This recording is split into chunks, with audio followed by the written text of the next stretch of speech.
justamente en ese momento entré al rubro educativo, uno, dando tutorías acá, dos, dando tutorías también a nivel un poco más particulares, y me di cuenta que las características de los chicos con los que estaba trabajando no eran las que uno esperaba ver en el día a día, y no todos compartían lo que yo había visto en ese momento, estoy hablando hace ya 14 años, en el colegio. Entonces me di cuenta que había una gran necesidad. Eso fue lo que impulsó realmente que yo diga, oye, yo quiero ser psicólogo, porque el psicólogo puede hacer más que un profesor en un entorno externo, ¿no? Porque dentro del entorno de colegio, recordemos, el profesor es el ente clave en este momento, más que todo en el día a día. Eso fue lo que me impulsó a entrar a psicología. Y por otro lado, yo no soy un psicólogo solamente educativo, yo soy un psicólogo que trabaja en un rubro clínico educativo por la etiología de los casos con los que estoy trabajando. Los chicos con los que yo trabajo en centro y con los que nosotros trabajamos en centro de intervención, recuerden, este es el primer centro de intervención bilingüe que abrió en el Perú en 1996,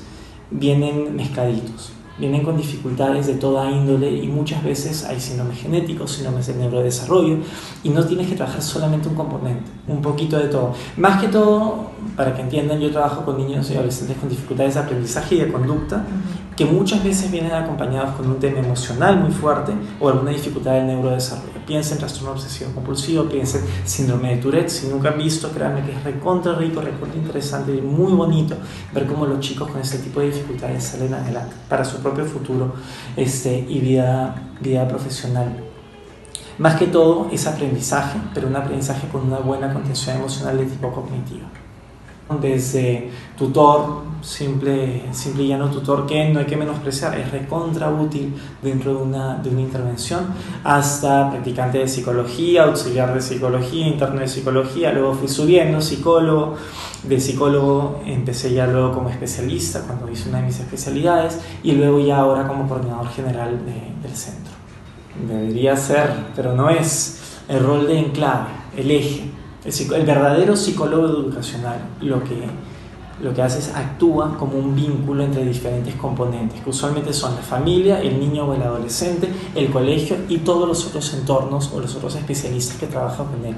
Si tú tienes un niño con grandes dificultades que requiere un enfoque multidisciplinario, que es diferente a un enfoque interdisciplinario, eso es lo habitual que hay, necesitas a alguien que coordine y que maneje todo eso. Ese debería ser el psicólogo educativo, porque es un niño y un adolescente que pasa la mayor parte del día en un colegio. Bueno, como coordinador de la institución tengo dos líneas de trabajo. Un trabajo que es puramente administrativo, vinculado a la supervisión de casos, ver cómo están avanzando los chicos, cómo están sus programas, coordinar con los propios colegios, visitar a los colegios, a los profesores, a los psicólogos, hablar con los papás y ver que la verdad todo está avanzando de forma adecuada para el niño, para la niña o para el adolescente. Porque si no hay una buena supervisión y no hay un buen seguimiento, muchas veces los niños se van perdiendo. Y es por eso que esa cercanía con todos los entes involucrados es vital. Aparte de eso, tengo mi trabajo que es a nivel de intervención, en donde trabajo directamente con niños y adolescentes con las características que ustedes conocen. Particularmente trabajo con niños de 10 años para arriba, porque las estrategias cognitivas tienden a funcionar mejor en niños de esas edades. Dos funciones. La primera es a nivel de observación, un triaje, donde evaluamos a los chicos que ingresan al centro, que no tienen evaluación y no vienen con referencia, que lo crean o no son la mayoría. Lo que hacemos ahí es un tamizaje de cómo se encuentran emocionalmente, socialmente, en aprendizaje, cognitivamente, cómo se encuentran físico-motor y también cómo se encuentran a nivel de lenguaje y a nivel ocupacional. Ese es un tipo de, entre comillas, diagnóstico. Y de ahí ya luego a nivel de informes diagnósticos, que son, en mi caso en particular, más que todo aprendizaje. Solo a nivel de supervisión de los informes que se emiten. Personalmente yo no realizo evaluaciones vocacionales, nosotros trabajamos más que todo o un informe vocacional o un programa vocacional, que se manejan de maneras ligeramente distintas. Sí, en todo momento. Trabajamos directamente con la gran mayoría de colegios conocidos en Lima Metropolitana, damos charlas a padres, charlas a los colegios, damos charlas a instituciones, estamos con presencia en congresos que son de inclusión, congresos que son de educación temprana, educación primaria, educación secundaria. En todo momento estamos trabajando en la prevención, no solamente a nivel macro, con este tipo de eventos y situaciones, sino también con nuestros propios chicos, en el trabajo con sus padres. Sí, directamente con consejería familiar. Ahora, depende porque yo sí soy partidario de que si tú das una consejería familiar, tú tienes que ser un padre de familia, porque realmente puedes dar todo el conocimiento teórico, pero a ver, maneja un niño cuando es tu hijo a los 2, a los 3 años y no quiere hacer lo que tú quieres. Yo sí creo que eso es recontra necesario. Investigación en este momento no, me han hecho un par de ofrecimientos para formar parte de algún equipo, pero mis tiempos no da. Y en cuanto a docencia, sí, estoy trabajando en la Universidad de Lima. Sí, las tres. Como les digo, mi trabajo de intervención es individual, pero el contacto con el colegio, el contacto con los profesores, el contacto a veces con los grupos que tienen los chicos en el colegio, en el contexto escolar, es útil y es necesario. Se realizan los tres, pero mi principal foco es el niño o el adolescente.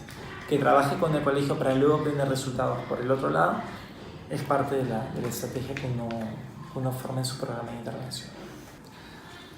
Desafortunadamente la percepción en sí es un poco pobre porque hay mucho desconocimiento sobre cómo funciona la psicología educativa, la verdadera psicología educativa, la psicología educativa de piso. El verdadero psicólogo educativo puede hacer que un niño juegue y puede hacer que en esos 40 minutos o una hora de sesión haya cumplido cada uno de los objetivos psicopedagógicos y emocionales que quería cumplir en esa sesión. Pero tú lo ves afuera y no te das cuenta que lo ha hecho. Si no conoces, si eres un psicólogo, ves, te das cuenta al toque qué estrategias estaba utilizando, cuál era su idea, cuál fue su planteamiento.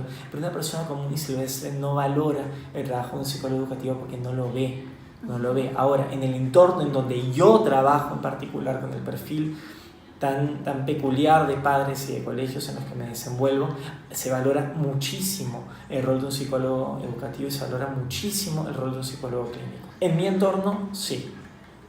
Felizmente, en entornos un poco más populares o donde no haya tanto conocimiento, desafortunadamente no. El rol de psicólogo educacional ahorita en un colegio es el apague de incendios. Tú trabajas con este niño que gritó, que tiró, que mordió, que hizo tal cosa. No es el rol que de verdad debería ser. Y eso es por un tema de conocimiento, de apreciación de la profesión, pero más que todo, un tema que muchos psicólogos no valoran su trabajo y no valoran el impacto que realmente puedan tener. Eso es algo que sí veo en otros espacios, ¿no? Uh-huh. Vital, incluso niños y adolescentes que estén dentro de lo más normativo, de lo más esperado, un buen psicólogo, una buena psicóloga educativa les puede dar soporte y fuerza para poder avanzar en su día a día cuando hay dificultades, porque siempre tenemos algún tipo de dificultad. A nosotros, como formadores y como formación propia que hemos tenido, nos interesa explicar el porqué de las cosas, y ese es el error que muchas veces se comete. Es importante explicar por qué, pero hay que adaptar al nivel de los docentes. Es recontra importante porque podemos dar información que es evolutiva, evolución de estrategias, evolución del porqué de las cosas, pero más que todo es importante porque con un buen vínculo y un buen trabajo con los profesores, tú puedes generar cambios significativos en el contexto de un aula y también cambios significativos en los niños con los que estamos trabajando. Mira, son considerados importantes los psicólogos en general, sí, por el Estado, pero todavía no completamente por la población. El que mencioné anteriormente, ¿no? El ser un ente que realmente comparte, integra y potencia vía una sinergia el funcionamiento de una intervención multidisciplinaria, que la gran mayoría de chicos necesitan un tipo de intervención de ese tipo, no una intervención individual. O sea, los chicos con verdaderas dificultades.